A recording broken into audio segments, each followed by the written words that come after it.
Бірде қария бір жігіттен қарыз алған жақсы ма деп сұрапты. Ата, қарыз қайға келеді депті жігіт. Дұрыс айтасың балам.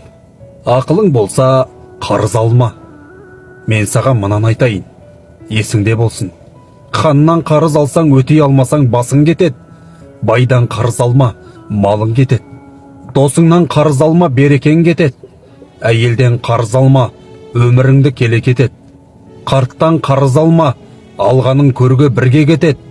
Көршіңнен қарыз алма, бала шағаң жылаумен өтеді. Қасыңнан қарыз алма, өтей алмасаң үйің кетеді. Қарыз алсаң қайтаруын біл.